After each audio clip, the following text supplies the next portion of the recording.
if that's the kind of family you came from, I can't tell you all enough times that I love you.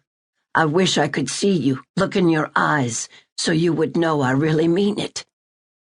March's emotional declaration holds everyone spellbound. Silence hangs in the air like tinsel on a Christmas tree, adorning March's words with honor and respect. Suddenly, the loud honk of Smiley blowing his nose breaks the intensity of the moment, and everyone laughs.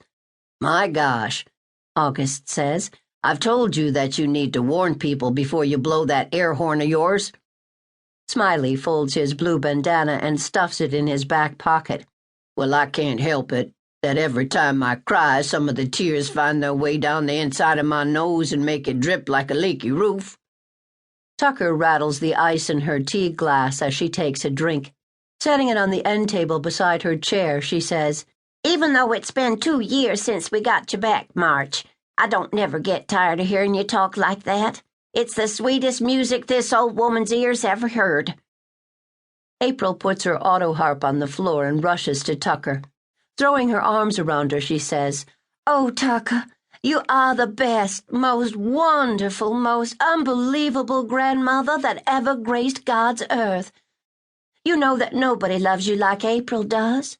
Tell everyone that I'm your favorite. Go ahead, tell them, tell them." She finishes by peppering Tucker's face with a flurry of kisses. "Oh, my Lord, child," Tucker exclaims, "you're gonna smother me, and quit acting like Scarlett O'Hara. You know good and well there ain't nobody what could replace you." She rolls her eyes at everyone else and says, "Though goodness knows I've tried to, but won't nobody take you." Grabbing her chest with both hands, April falls to the floor. "Oh, the pain of being rejected by one's own grandmother. I fear this wound may be the end of me." March laughs heartily. Clapping his hands, he says loudly, "Let's give a round of applause for this year's Academy Award winner, April Tucker." Everyone joins him in clapping and laughing. April tries to maintain a pouting expression, but finally her facade breaks and she laughs too. "When I start practicing law and have to persuade a jury to rule in favor of my client," August says, "I may have to take drama lessons from you, April. Or maybe I could just hire you to come in and do the summations for me." He snaps his fingers and adds, "That's a good idea." Tucker looks over her shoulder at the dining table. "I'll tell you, them dishes ain't getting no cleaner just sitting on the table. I'm guessing we girls better see what we can do with them." Grunting, she pushes herself out of her recliner. Debbie quickly gets up and walks toward the dining room. "Tucker," April says from her position on the floor, "that is such a sexist attitude. Who says women are always supposed to do all the domestic duties in a house? It's 1992, not 1952. Men should do their fair share of work in the home, too." Tucker folds her arms across her chest and looks around the room. "Well, let's just think about that for a minute.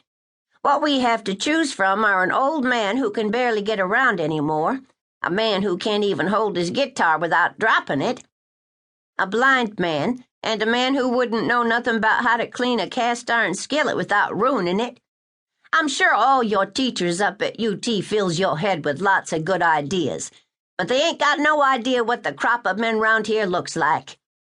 Standing up, August says, "Gentlemen, I do believe our integrity has been called into question this day. I say it's time for us to rise up and show these women that we are comfortable enough in our manhood to take care of a job as simple as cleaning some dishes." March stands up, waving his hands in front of him. "I'll do the washing. Take me to the sink." Smiley's eyes are wide and his mouth open. "Now wait just a minute, son. I think we need to think this through or at least take a vote on it. Isn't that how these things are supposed to be decided?" Shady Green jumps up, having forgotten his guitar was across his lap. It bounces across the floor and another string breaks. "Shh!" he hisses loudly. Tucker makes a sweeping gesture with her arm. "I rest my case."